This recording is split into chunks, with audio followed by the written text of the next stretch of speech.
மாஞ்சோலை மக்களிடம் தமிழ்நாடு முதலமைச்சர் நடந்து கொண்டது அப்பட்டமான மனித உரிமை மீறல் என புதிய தமிழகம் கட்சியின் தலைவர் மருத்துவர் கிருஷ்ணசாமி தெரிவித்துள்ள கண்டனம் குறித்து விரிவாக பார்க்கலாம்.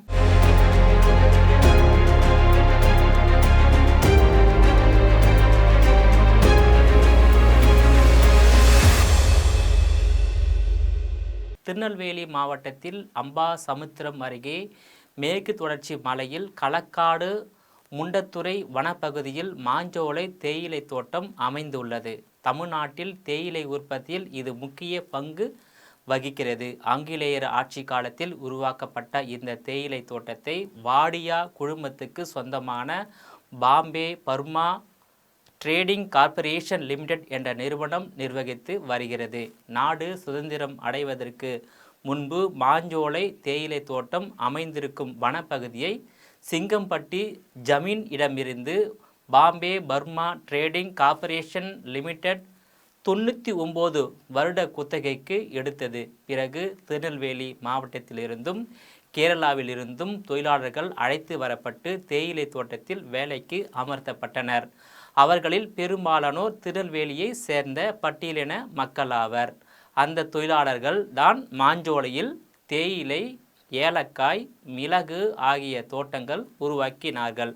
பாம்பே பர்மா ட்ரேடிங் கார்ப்பரேஷனில் சுமார் 560 தொழிலாளர்கள் வேலை செய்து வரும் நிலையில் தேயிலை எஸ்டேட்டில் ஒட்டுமொத்தமாக சுமார் 2000 பேர் வசித்து வருகிறார்கள். சிங்கம்பட்டி ஜமீனுடனான குத்தகை 2028ஆம் ஆண்டுடன் முடிவடைய இருக்கிறது. குத்தகை காலம் முடிவுக்கு வந்ததும் இந்த பகுதி தமிழ்நாடு அரசின் வசமாகிவிடும். அதைத் தொடர்ந்து மாஞ்சோலை எஸ்டேட் பகுதி தமிழக அரசால் காப்பு காடாக அறிவிக்கப்பட இருக்கிறது. எனவே எஸ்டேட்டில் பணியாற்றி வந்த தொழிலாளர்களுக்கு விருப்ப ஓய்வுக்கான அறிவிப்பு பாம்பே பர்மா ட்ரேடிங் கார்ப்பரேஷன் வழங்கியது. அதன்படி தொழிலாளர்களின் வயதுக்கு ஏற்ப 1.25 லட்சம் ரூபாய் முதல் 3 லட்சம் ரூபாய் வரை இழப்பீடு கிடைக்கும் என தெரிவித்து உள்ளது. இதற்கு எதிர்ப்பு தெரிவித்து மாஞ்சோலை மலையாக மக்கள் கடந்த 9 மாதங்களாக எவ்வித வருமானமும் இன்றி அரைப்பட்டினி நிலையில் பெரும் துயரத்திற்கு ஆளாகி உள்ளனர்.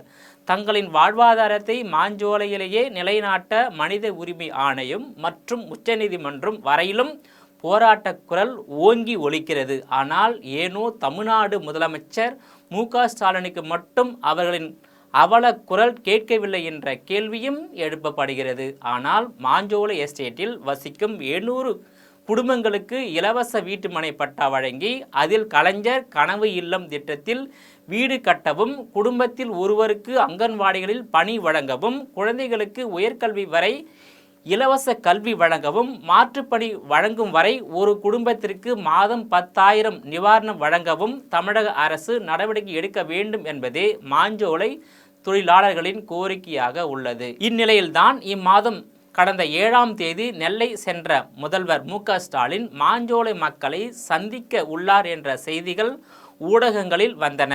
அவர் எந்த நற்செய்தியோடு மக்களை சந்திக்க வருகிறார் என்ற கேள்வியும் எதிர்பார்ப்பும் அந்த மாஞ்சோலை மக்கள் மத்தியில் இருந்தது. அதற்கு எவ்வித பதிலும் இல்லை. ஆனால் முதல்வர் மு.க. ஸ்டாலின் அவர்களை சந்திக்க வேண்டும் என்று 10க்கும் மேற்பட்ட மாஞ்சோலை தொழிலாளர்கள் மாஞ்சோலையில் இருந்து அழைத்து வரப்பட்டு பாளையங்கோட்டை சேவியர் கல்லூரியில் தங்க வைக்கப்பட்டனர்.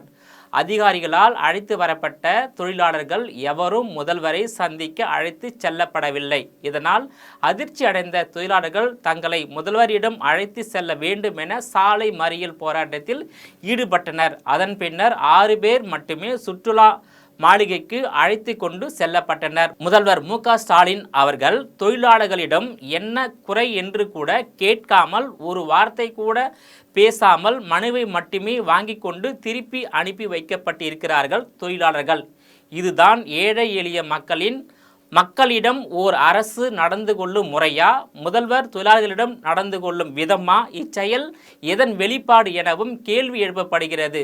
மண்ணுரிமையும் வாழ்வுரிமையும் மீட்க போராடி கொண்டிருக்கும் மாஞ்சோலை மக்களிடம் தமிழ்நாடு முதலமைச்சர் மு.க. ஸ்டாலின் நடந்து கொண்டது அப்பட்டமான மனித உரிமை மீறலாகும், அரசியல் பிழைத்தோருக்கு அறம் கூற்றாகும் என புதிய தமிழகம் கட்சியின் நிறுவனர் மருத்துவர் கிருஷ்ணசாமி மற்றும் தொழிலாளர்கள் தனது கண்டனத்தை தெரிவித்துள்ளனர். தமிழகத்தில் திமுக அரசாங்கம் அமைந்தது முதல் விவசாயிகள், விவசாய தொழிலாளர்கள், தினக்கூலி தொழிலாளர்களுக்கு எதிராகவும் பெரு முதலாளிகளுக்கு ஆதரவாகவும் இருந்து வருவதாகவும், திமுக எதிர்க்கட்சியாக இருந்தபோது ஒரு நிலைப்பாடும், ஆளுங்கட்சியாக இருக்கும்போது தற்போது ஒரு நிலைப்பாடு என இரட்டை வேடம் போடக்கூடிய முதலமைச்சராக மு.க.ஸ்டாலின் செயல்பட்டு வருவதாக தொழிலாளர்கள் மற்றும் பல்வேறு அரசியல் கட்சி தலைவர்களும் குற்றம் சாட்டுகின்றனர். நேயர்களே, மீண்டும் இது போன்ற மற்றொரு நிகழ்ச்சியில் சந்திக்கிறேன். அதுவரையில் உங்களிடமிருந்து விடைபெறுவது நான் உங்கள் விஜயபாலன்.